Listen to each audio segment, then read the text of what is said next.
A very good morning to all the viewers of this show. I am Jayashree, basically a founder and co-director and founder of iPoint Consulting Services Private Limited, a competency development firm. Worked for about 18 years in the field of learning and development, more into dual roles. One role is basically that of an executive, working with large Indian houses and multinational firms. And the other, of course, is being a facilitator on the floor, handling a lot of learning and development interventions for universities and corporates. Today is the third in series of 3 programs that iPoint has offered through this particular channel. The first being a 5-year roadmap, the second being a talk specific on employability. And today we are going to, I'm going to basically share with you the iPoint's perspective on the developmental roadmap for the engineering students, and that's where we begin the journey today. I think this is a slide which you guys would have been familiar if you attended the earlier 2 sessions. Very clearly what comes out in this slide are 3 things. Market is positive. There is a very clear indication of growth. If you clearly see, for example,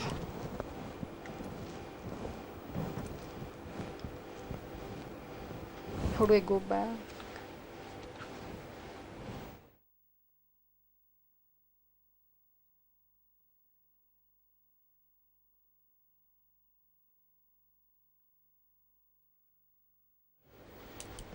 Sorry about that. Basically, if you look at the trend is very clear. If you look at healthcare services, if you look at telecom, media, IT services and ITES, market is pretty much positive. Employability options are pretty much there. So, there are a lot of opportunities out there for you guys to go out and grab it. So, what is it that you need to do is essentially the focus of today's discussion. Clearly, the indicators are predicted based on certain trends which are visible. Clearly, the upcoming trend in the coming decade is to see accelerated change all over the place, virtually in every domain.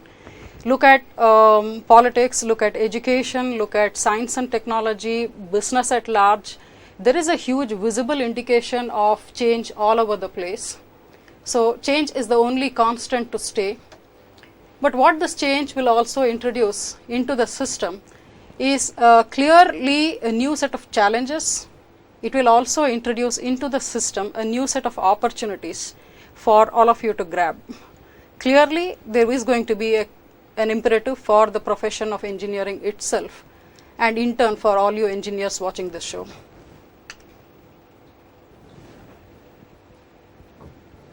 So, I am just going to discuss the change in 4 clear dimensions. The 4 dimensions that I am going to discuss change is around science and technology trend, geopolitical trend, environmental trend, and business and economic trend. So, these are the 4 trends. So, why are we talking trends? We are talking trends because these are clearly indicating the future of this particular market. These are clearly indicating the future of employability.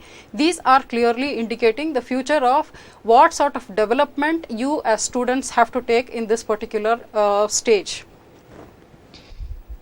So, let us just go clearly and see what are the science and technology trends visible out there.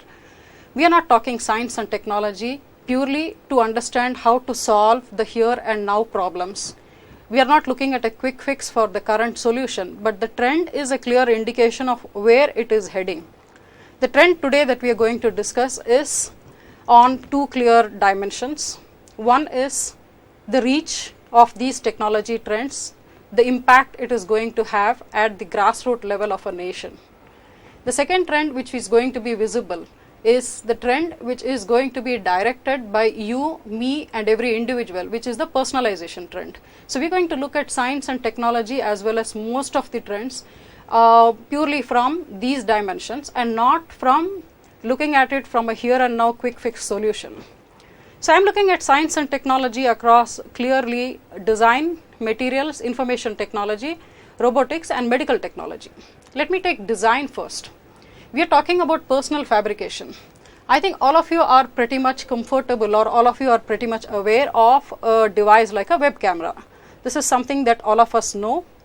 I'm sure you know of the usage. Predominantly all of us tend to use it for something like chatting with our friends, something like reaching out to personal relatives, okay, or probably also at a slightly advanced stage looking at conducting certain classroom sessions through the internet based channel.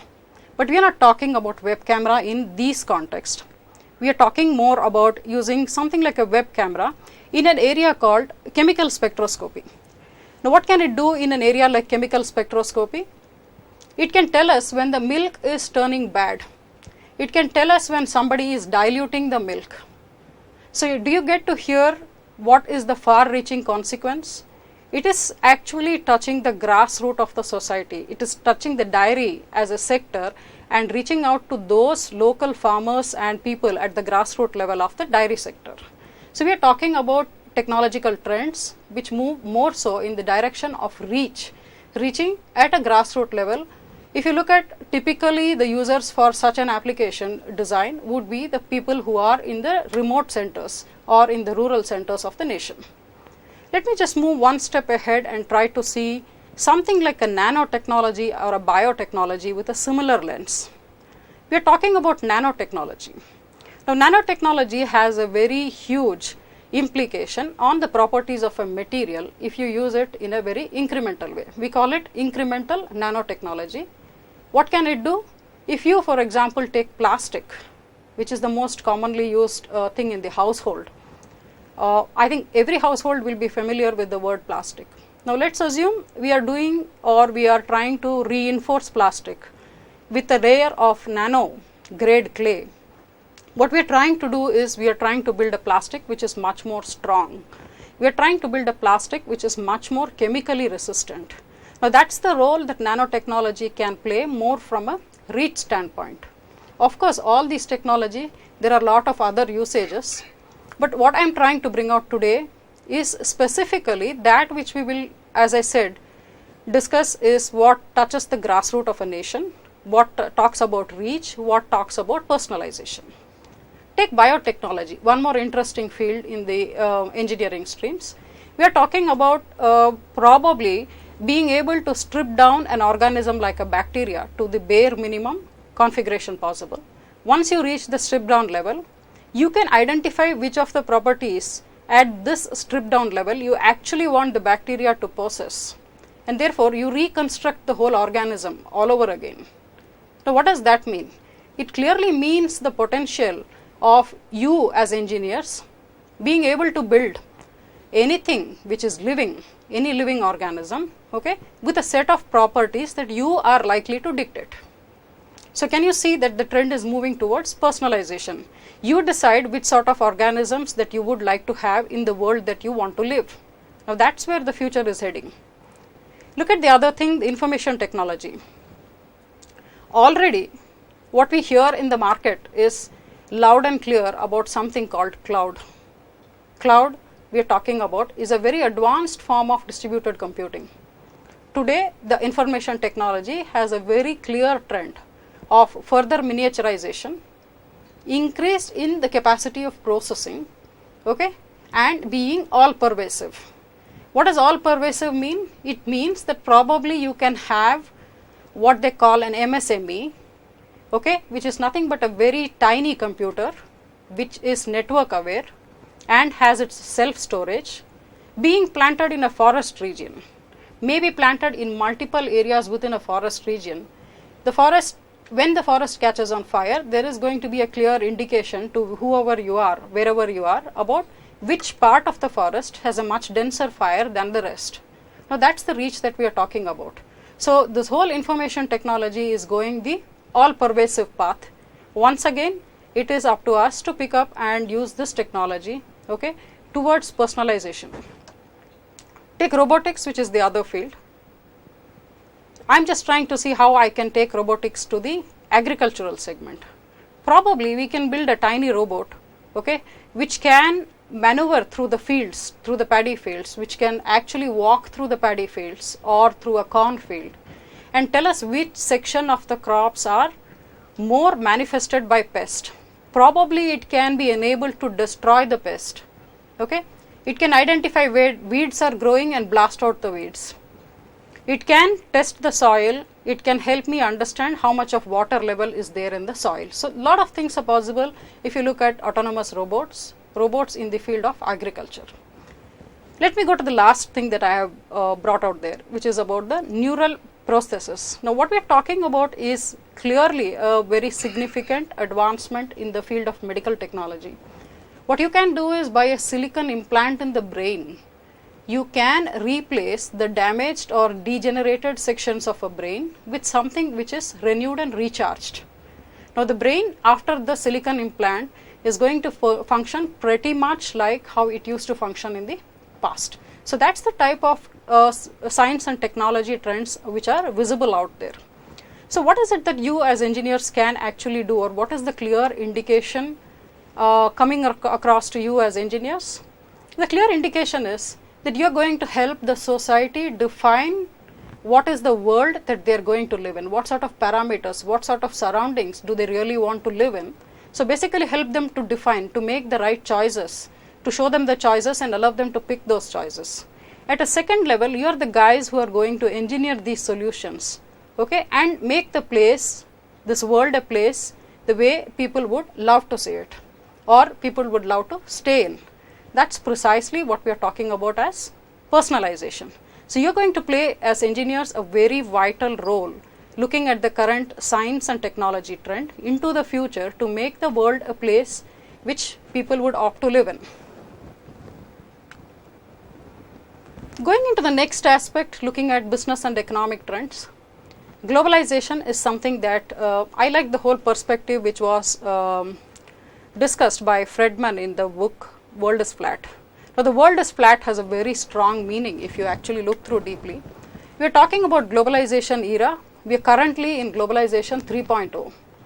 Now, what does 3.0 mean? 1.0, the clear focus was to remove the boundaries between countries, the boundaries between governments. So, essentially globalization 1.0 was clearly focused around trying to get a collaboration happening between the different countries. Look at globalization 2.0. 2.0 is more precisely focused in getting multinationals or companies connected across the globe. That is what 2.0 was focused on.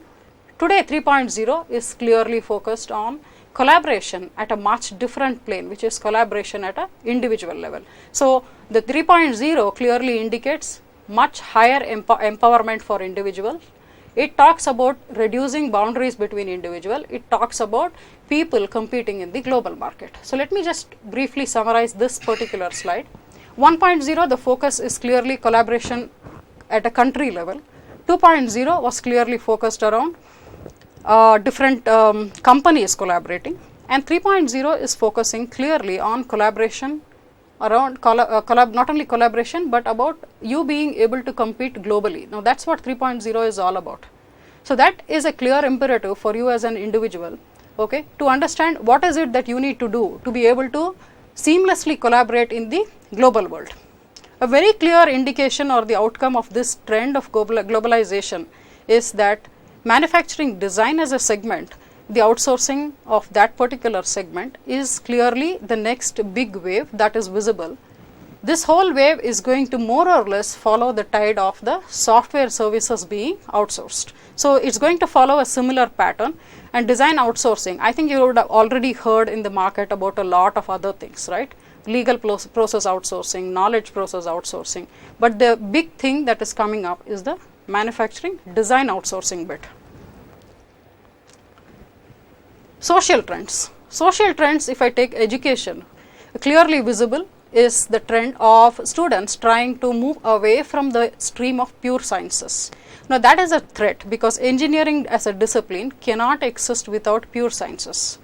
Okay? So, education, if you see, there are a lot of reformatory changes going on at a nation or a national level today, okay, to bring in that impetus back into research in the pure sciences stream. So, there is a very clear visible trend in the field of education about students shifting out of the pure sciences stream. Look at security. Security is the other key social trend which is visible. If you look at, or if you pinpoint security today, I think this is of concern to one and all. Look at the small kids at home, they have a lot of insecurity in stepping out in certain zones. They do discuss about a lot of things about their movement on the road, because today terrorism is in place, more or less part and parcel of the life that we are living in. So what is technology or any other trend here going to do? There's going to be a very clear shift in the data analytics segment. Okay, analytics is going to play a very vital role guiding the security or the social trend called security, in terms of being able to enable a nation to feel much more secure. So data analytics is going to help us overcome the current problems of uncertainty, unpredictability. Okay, there is no possible prediction of when the next terror attack is. There is no possible prediction of how the terror attack is, right? So this is something that analytics will help us figure out, is the clear indication.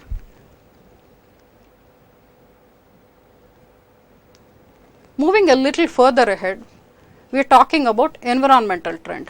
I think this is something at least people in most of the areas, Karnataka today will fully agree that the water as a resource is very fastly depleting, and so is energy. Now ask any student who is preparing for the exam, the power cut today is a common phenomenon. Fine. Why do we have that sort of an issue? Because there is a clear reduction in the available resource level with the nation. Okay. So be it water, be it food, be it energy, there is clearly a visible depletion of the resources.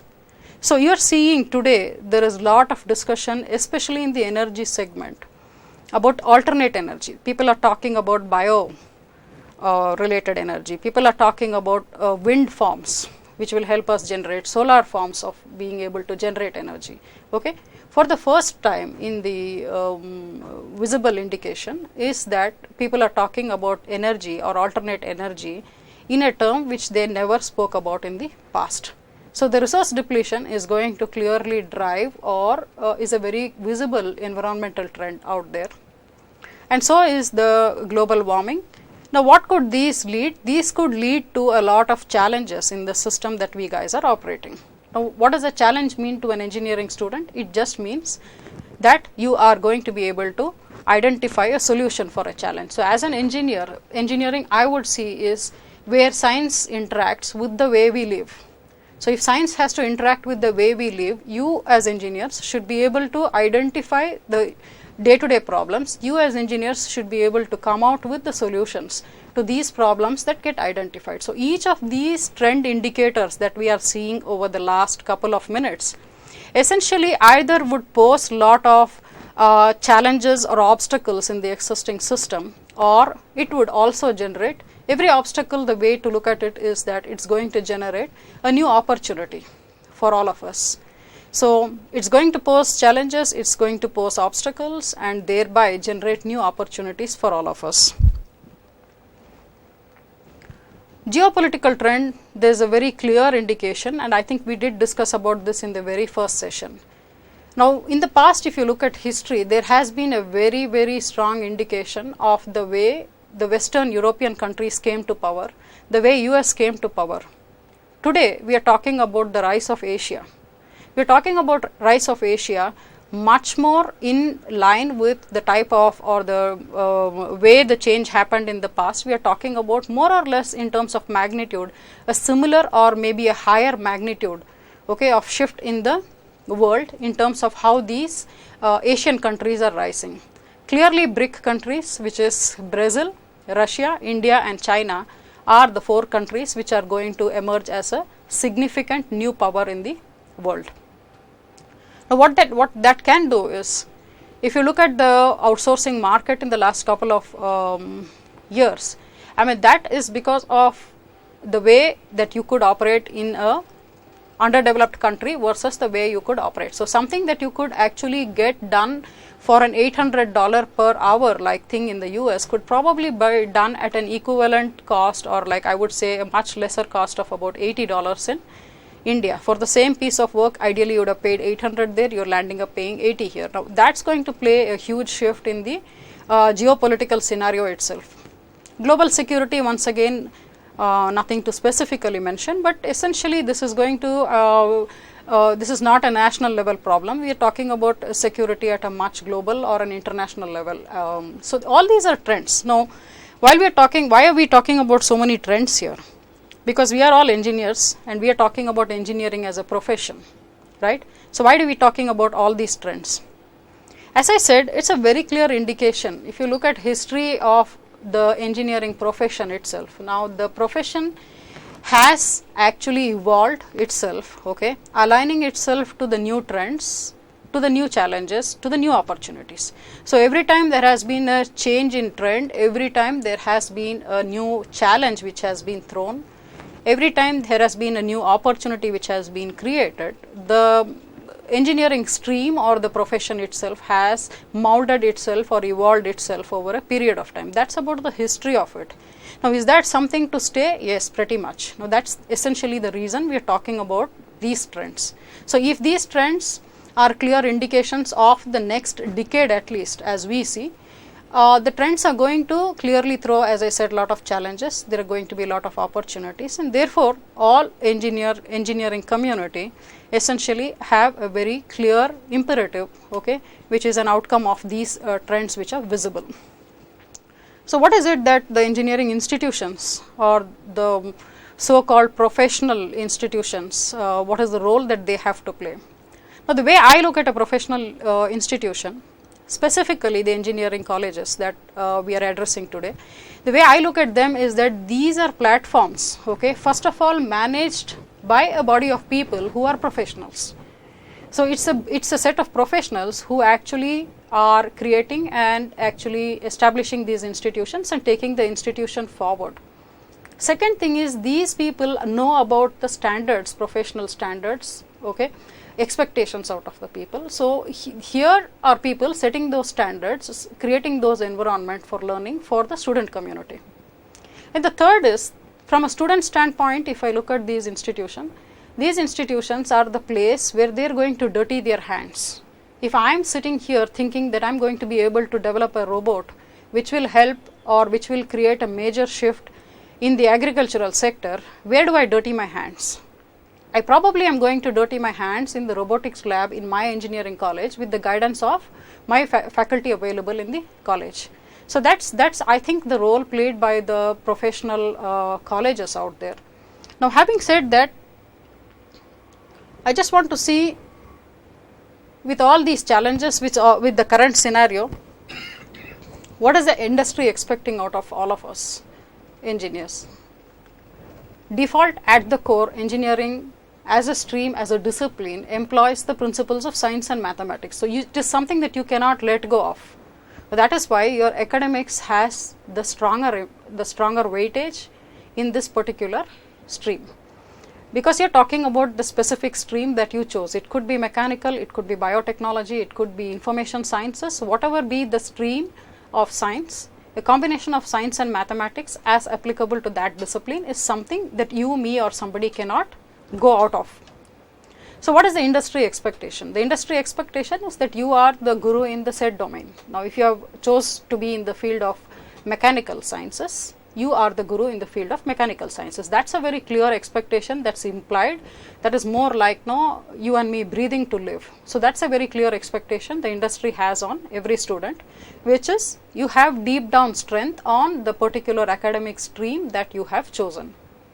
Second, at a generic level, you will observe that you should continue to possess strong analytical skills. Now, as long as your analytical skills rate higher, okay, your ability to solve a particular problem it's going to be far too different. Analytical skills is going to be a yardstick, a measurement criteria for all employability issues in the past, today, as well as in the future. Third, you are expected, as I said, to find practical solutions to the practical day-to-day living problems.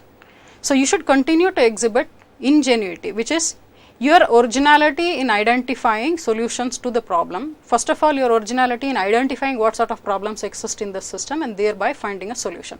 So, this is like a default expectation. Therefore, you would see a lot of the yardsticks which are used in the placement season essentially are straight straight coupled with these things, which is they check your analytical skills, they check your ability or your reasoning ability, your ability to crack a puzzle and things like that, essentially to see whether you possess those analytical skills, whether you display identification, your capability in terms of identifying a problem and fixing the problem with a solution. So this is something which is a very clear expectation.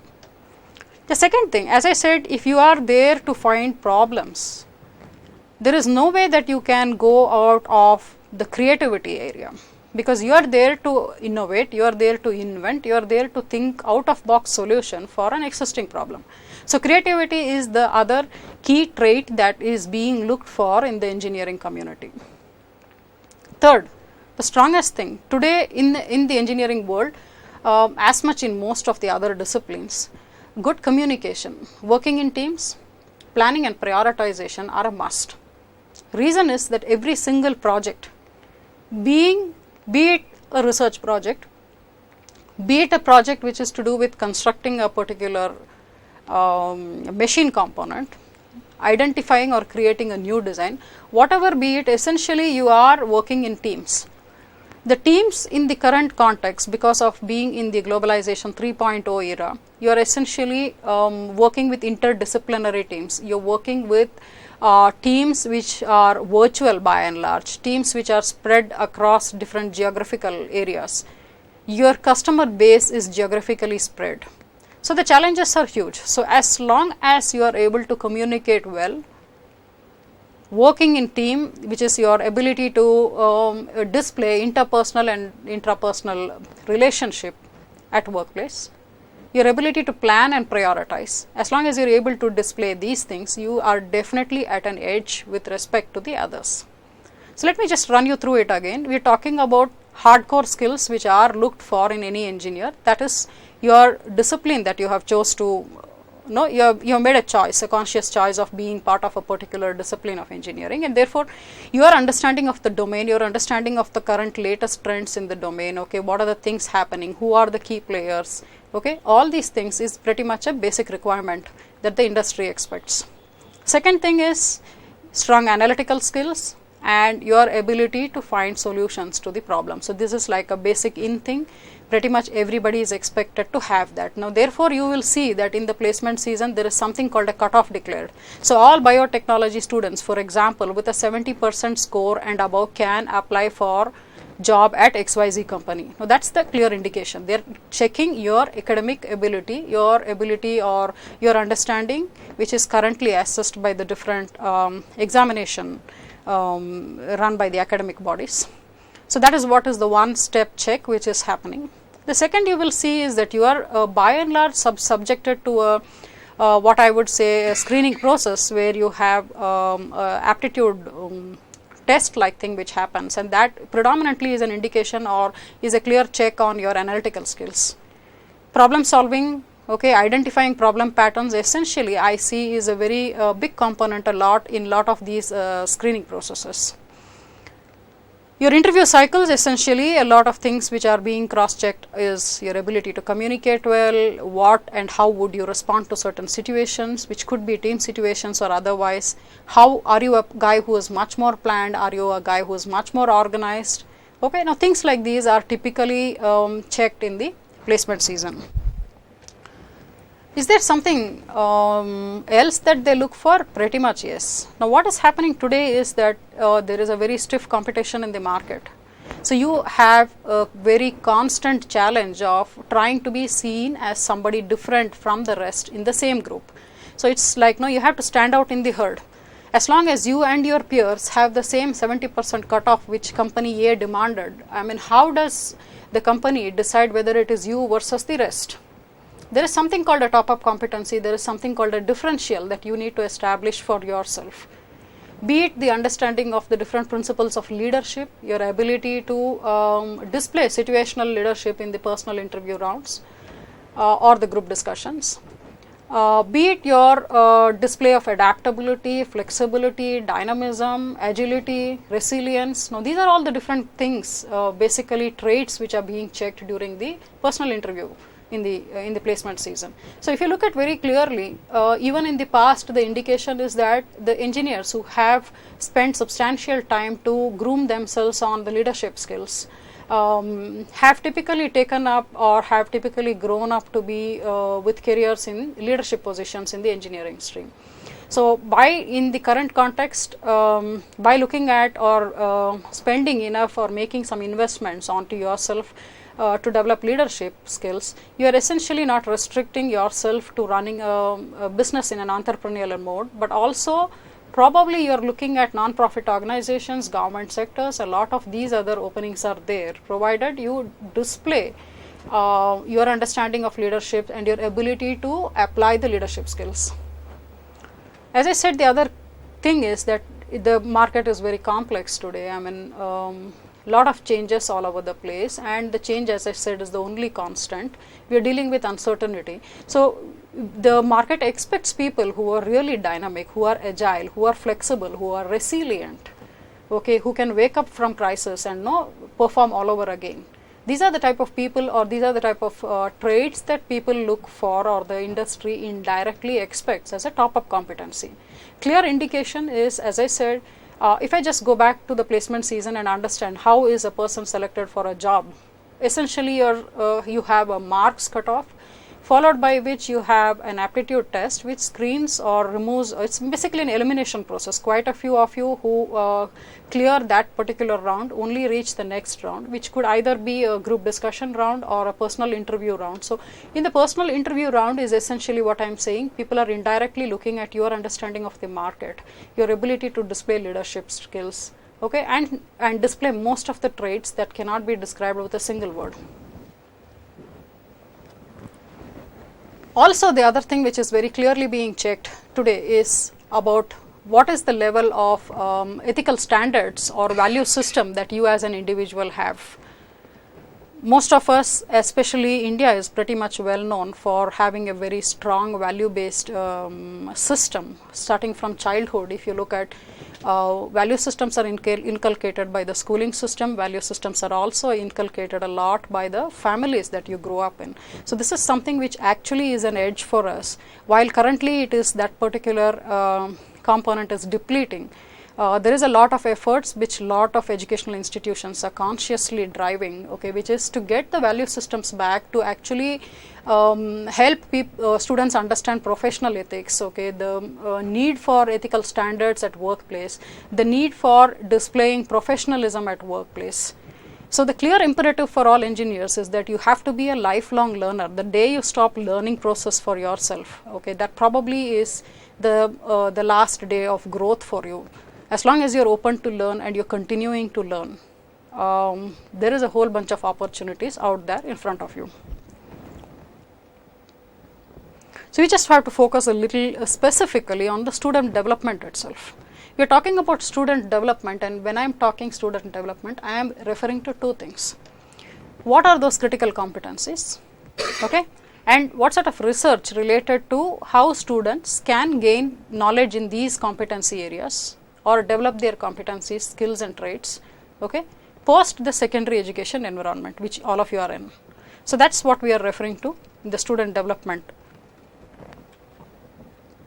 While we are talking student development, certain basic assumptions. Each student is a unique person. At the end of the day, you, me, everybody, I am an individual, I am a person, okay, and I need to be treated as an individual, as a person, as a unique person. Okay, what does unique person mean? What applies to me, my likings probably are not the same as that of yours. That's exactly what it means. My liking of wanting to take a learning component is far too different from your liking. Now, I might be comfortable sitting at home, logging on through the internet on a e-learning system and working. You might want somebody to come in front of you and give you a little bit of extra coaching beyond the e-learning component. I don't know, but I'm saying pretty much each of us are individuals and our needs differ from each other. Therefore, the basic assumption in a student development process is that students are unique and have to be treated as such during the developmental process. Second thing is that at the end of the day, the educational system, the total environment, itself has to help the student develop holistically, or to help the student develop as a complete person. So the educational institution itself is going to be able to support, and that is essentially the trend that you see in most of the institutions. Today, institutions go beyond their academic requirements by identifying probably vendor groups, identifying people, or setting up departments which help in the professional grooming of the students. So that's the environment that will continue. Our basic assumption is that is the environment where the students are going to be groomed further and made holistic people. The third and the most critical assumption is that you as student own the mantle, own the responsibility of your development. There is nobody who can thrust it on you. Somebody can help you identify, but beyond that, nobody can thrust it on you. It is you have to make a choice of how much of this developmental things you need to actually take forward. Okay, so it's your responsibility, and it completely rests with you and your personal resources.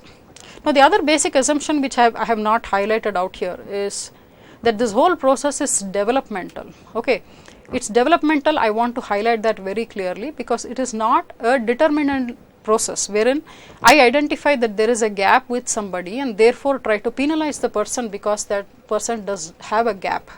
It doesn't look like a developmental approach. A development approach does not use penalization at all. You are here because you are here. You are a unique person, and therefore you are the way you are. And therefore, given the fact that you are so and so person at this point of time, how do we work or chalk a development plan for yourself? Now, that's essentially the way a developmental process works. It is not determinal in any way to the student, or it does not have a negative consequence by you understanding your weakness, by you understanding your strength. Okay, by you displaying your weakness, I mean, there is nothing which is going to negatively happen in a developmental process.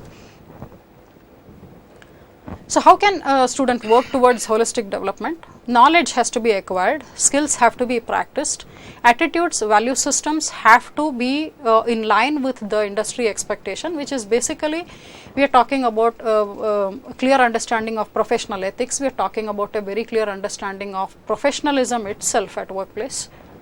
A lot of behavior changes might be required. Now, a student has many channels, in my opinion, to be able to go towards the holistic development, provided you awaken yourself at the right time and try to work out a proper plan under a proper guidance to be able to go that path. So, knowledge acquisition, if I take up as a specific area, and let me just focus on the domain knowledge itself for a minute. You can acquire them by attending the different workshops. You can acquire them by participating or presenting in different seminars. You can actually enhance them by blogging in that specific area, connecting to people in the professional network. So there are multiple channels through which you can actually go and acquire knowledge beyond the classroom sessions, and that is pretty much out there. Looking at skills. Am I communicating properly? I do not know. I mean, somebody needs to help me understand rights and wrongs. Somebody needs to help me assess where I am today. But beyond that understanding, it is up to you as an individual to identify the opportunities where you can apply and practice them. Recently, I was reading this book, Outliers by Malcolm Gladwell, and the most interesting chapter that I hit across is the chapter titled The 10,000 Hour Rule. It speaks about all successful leaders in the industry, okay, having put in a minimum of 10,000 hours of practice in the said field. Now, be it games, be it music, be it whatever, people have put in substantial practice. Now, the other thing which I could immediately relate to is, if you look at any of our defense systems, take an army or a navy or an air force, there is a far too higher rigor in terms of practice which is part and parcel of their life. And therefore, what happens when these people come out of the defense system, you look at them, you can clearly identify, okay, this guy is out from a defense system. I mean, you can clearly make out by looking at them. Okay, so that's the type of practice that I'm talking about. So with respect to skills, with respect to competencies and traits, it's not just sufficient for you to understand the do's and don'ts, the rights and wrongs, but more so the responsibility lies with you to identify which are those opportunities where you can apply and practice them. Same to do with attitudes and values. Now, the very powerful mechanism through which attitudes, values and behavior changes can be identified is by a facilitated reflection mechanism.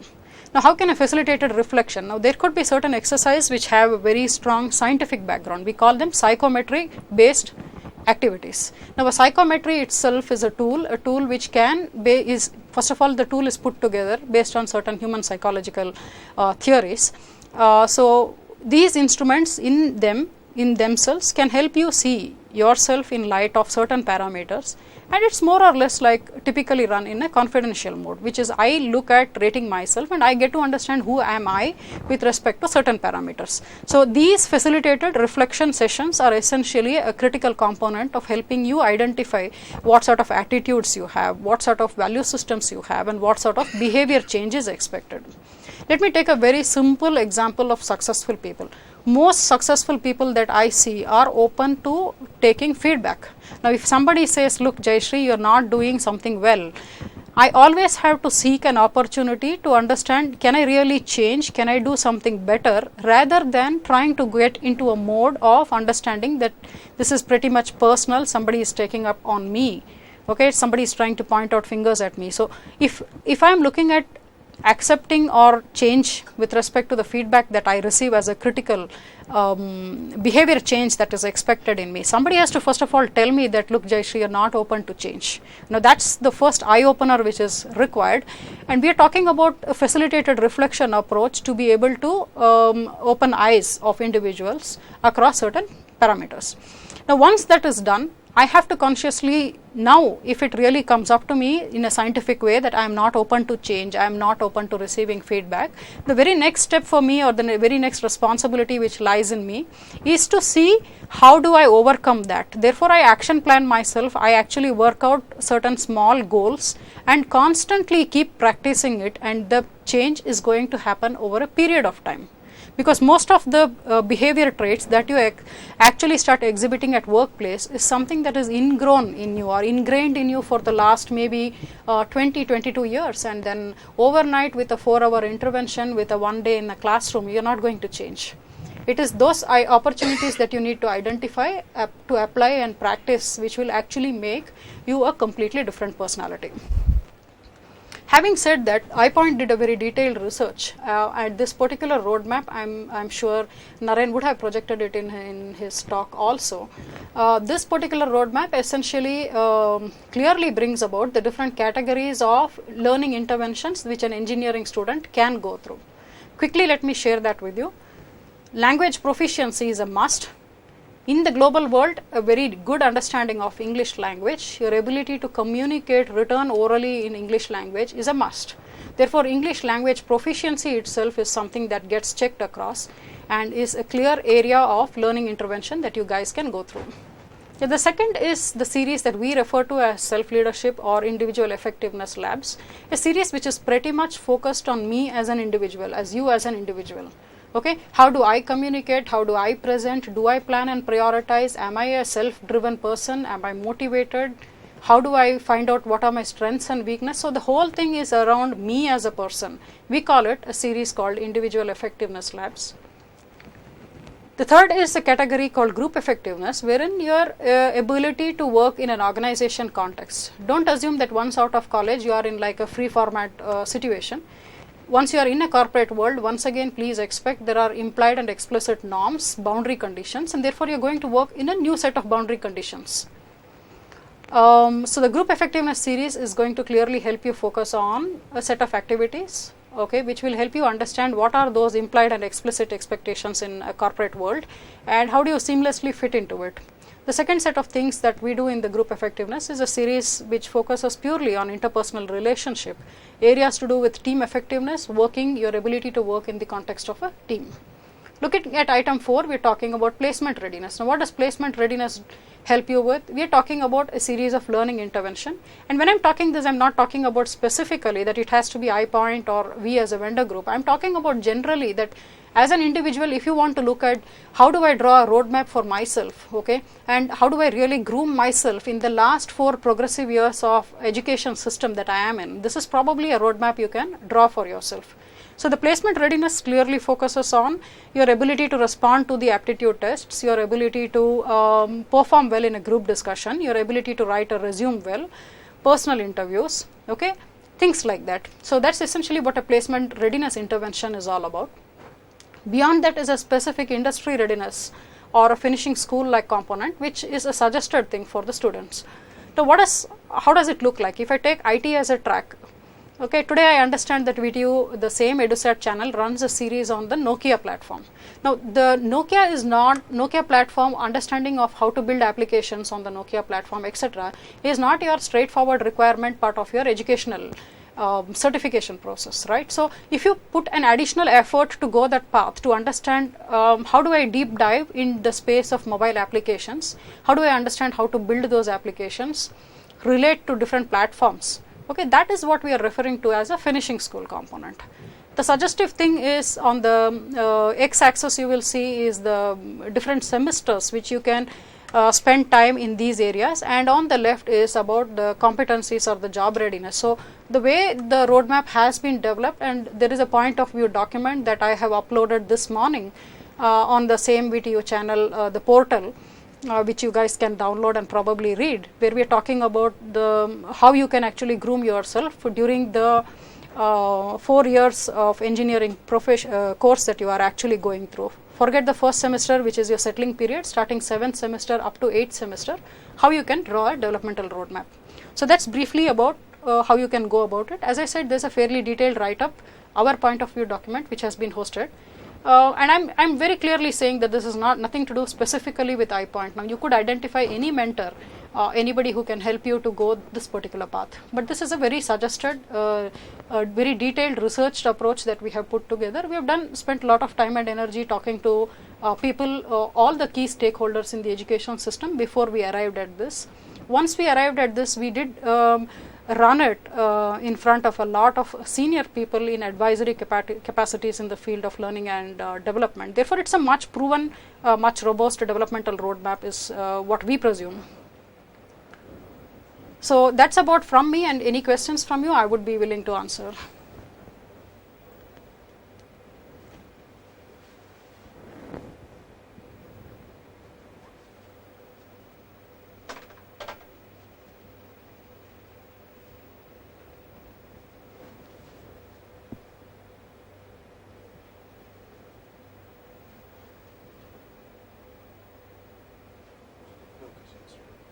Okay, so no questions, so I wind up the session. Thanks for your time.